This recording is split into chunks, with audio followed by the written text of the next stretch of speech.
determine the baddest man on the planet. The UFC heavyweight title is on the line.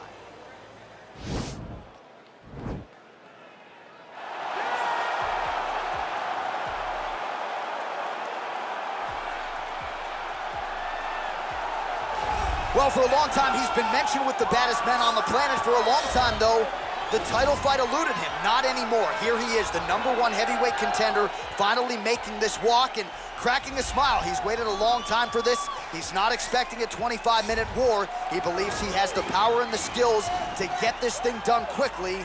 I guess we'll find out.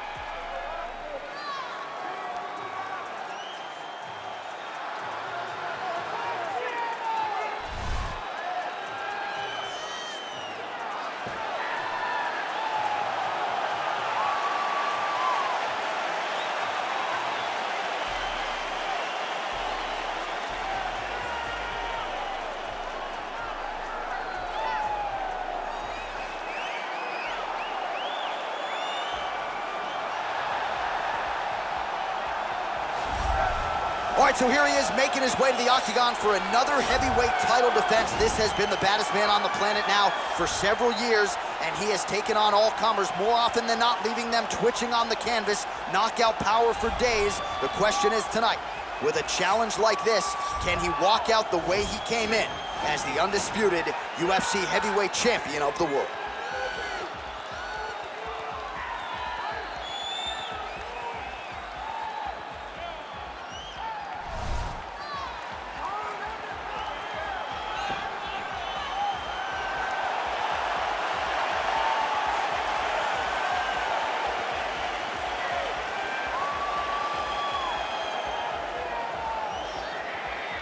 Our tale of the tape for this heavyweight championship fight. The Russian is 26. The Brit is 31. He is 7 inches taller. He will have a 10-inch reach advantage. All right, now to get us started, here's Bruce Buffer. Ladies and gentlemen, this is the main event of the evening. When the action begins, our referee in charge of the octagon, Dan Mergliata. And now, this is the moment you've all been waiting for. Live from the MGM Grand Garden Arena in Las Vegas. It's time! Five round for the undisputed UFC Heavyweight Championship of the world. Introducing first, fighting out of the blue corner. This man is a boxer, making his professional debut here tonight. He stands 6 feet 9 inches tall, weighing in at 257 pounds. Presenting the challenger, Tyson Fury.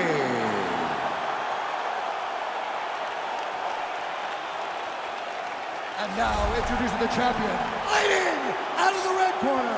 This man is a mixed martial artist, holding a professional record of 12 wins, no losses. He stands 6 feet 2 inches tall, weighing in at 185 pounds.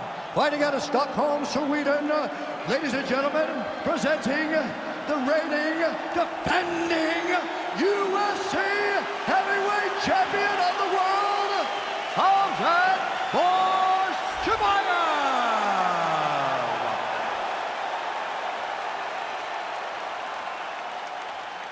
All right, this is for the UFC Championship. I want you to obey my commands at all times, protect yourself at all times. I want a nice, clean, safe fight. Touch gloves, back your corners, come out front.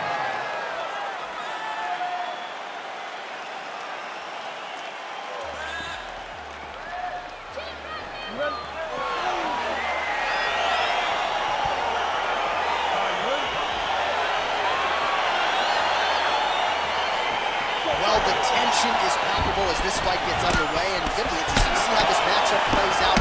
Definite striker on one side against another guy who can really do it all.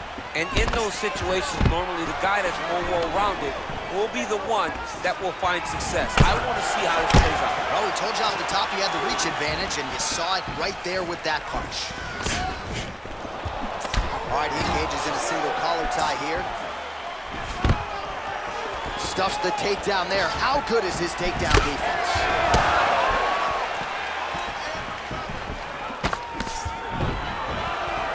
Well, perhaps perhaps a sign of things to come as he lands a kick there. Nice kick landed by this gentleman. Oh, a little single collar tie there.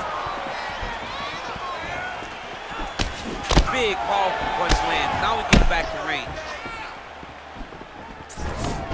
What a wrestler. That was an amazing takedown. Now we're going.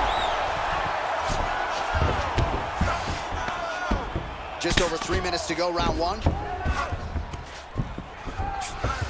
Well, pretty good work off of the bottom here by Tyson Fury. Thought he's gonna attack a triangle choke here.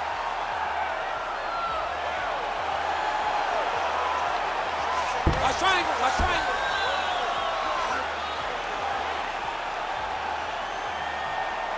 There he is, he's moving to the finisher position. Now watch, he goes parallel, right next to his opponent. He's gone, he's gone, he's gone, he's gone.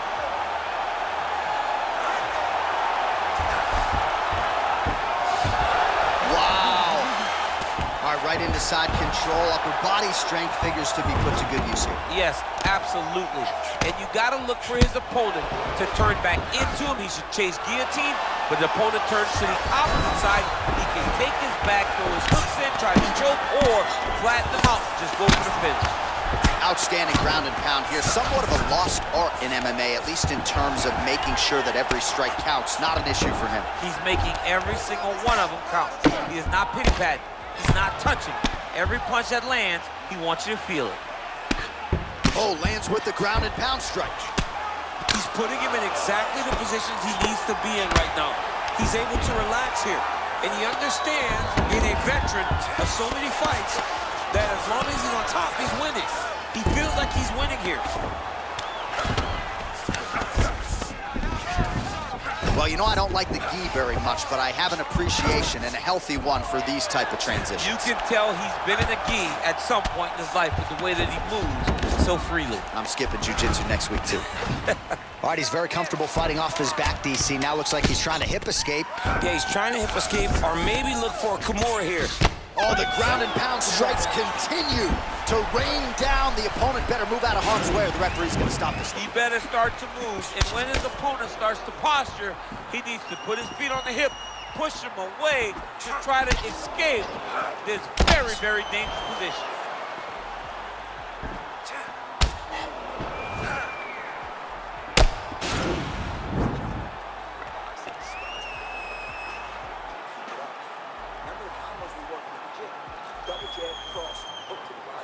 All right, next round is underway. He did a great job in the previous round, largely untouched. Reminds me a little bit of Dominic Cruz, the former UFC bantamweight champion. Defense is the primary focus, and that was certainly evident in the previous round. Yes, Dominic Cruz was one of the more brilliant defensive fighters we have ever seen. He did it with footwork. This man tonight has done it with his blocking skills, with his vision, and his ability to just not be where his opponent thinks he's going to be. Look at those weapons. Look at how he uses his knees to the body. Stuff the takedown, no problem. Fury's got the tie clinched. Let's see what he can do. All right, single collar tie now. Well, you saw us referencing the tail of the tape, DC. He's got the reach advantage and certainly made good use of it there in landing that jab. Now the transition to the judo throw right into side control where he will have no shortage of options. All right, north-south position now. We'll see who transitions first. Good movement by him here, transitioning very well on the ground tonight. Step for step, he's staying with his opponent in every transition.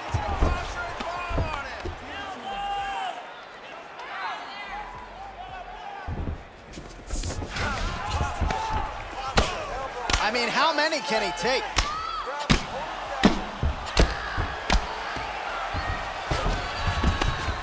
Oh, the ground and pound is there.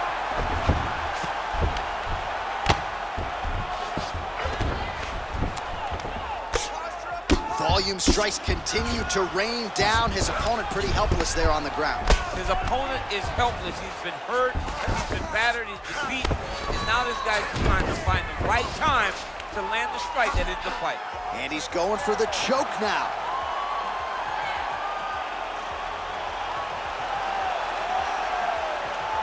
Watch triangle, watch triangle.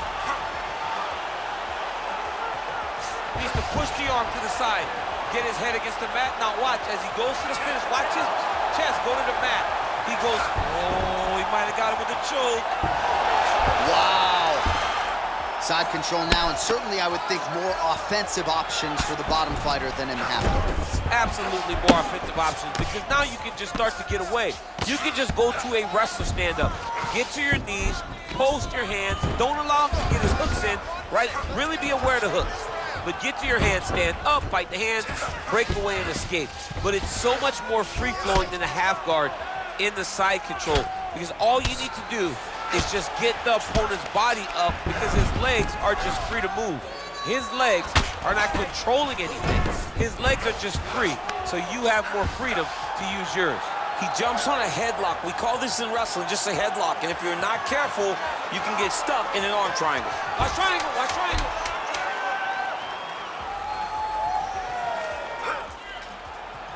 Oh, and there's the horn at the end of the round. So the fighter was really caught in a submission there just as the horn sounded. Safe to say he was saved by the bell there. So back to the stools they go. 60 seconds to recover here.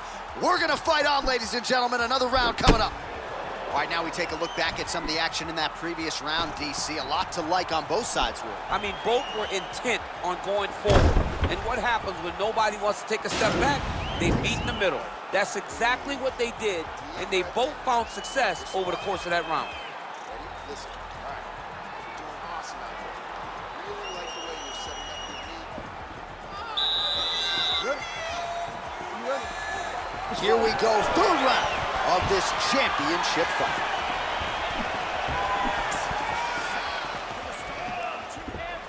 Great punch landed with so much power. Single collar tie now.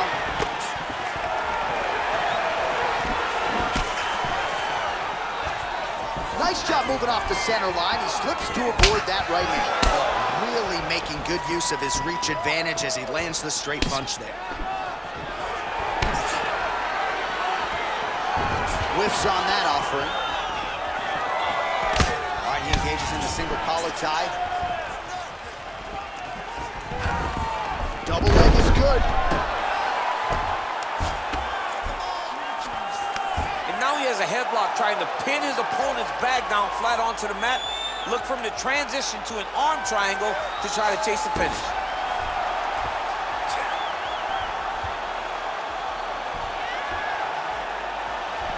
There he is, he's moving to the finisher position. Now watch, he goes parallel right next to his opponent. When it's time to finish, he has to go flat. And this might just be a matter of time. Wow. All right, side control now, DC. When you get side control in a fight, what are you looking at? When I get to the side control of the fight, and I believe this young man should do the same thing, it's secure first. Grab everything in tight. Make sure your elbows are in. Make sure you've got something locked in so your opponent doesn't just squirm away. Punch short punches, but try to make the opponent make a choice. Either he turns back into you, you take your front headlock, or he turns in the opposite direction, you throw your hook in, and you start looking to get a choke off.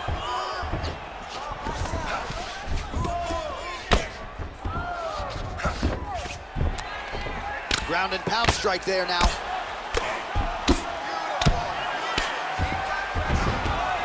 Oh, nice job using his strength there to posture up. We'll see what he can do now. He's gonna start looking to land big shots from the top. Well, he's got his back now.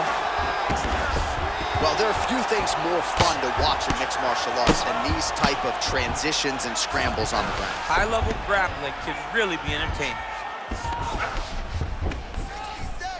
Under a minute to go. Oh, looks like he's transitioned to an armbar. You cannot stay in the guard of these great jiu-jitsu guys.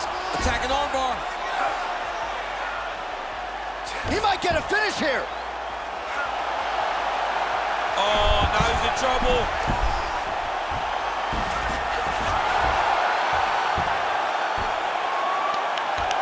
Oh, and there's the tap, so he submits him with the armbar. How about that? Great job, great performance. He's done, he's done. Yeah, that is some high-level Brazilian jiu-jitsu right there. Just the way he transitioned to secure the arm up against his body and ultimately force the tap. High-level stuff out of that young man here tonight. All right, let's take a look back at the replay as he gets it done by submission tonight, champ. I mean, you know, this guy has such a great submission game that you cannot lay in his guard. He's so skilled, he's so tricky, and he's so good at weaving a web that gets you lost in it, that he made him pay for it tonight and got the submission victory. So what a moment for the undisputed UFC heavyweight champion of the world, getting it done tonight and with style points as he submits his opponent to win the UFC title. Ladies and gentlemen, referee Dan Bergliana has called a stop to this contest at 4 minutes, 43 seconds of the third round, declaring the winner by tap out.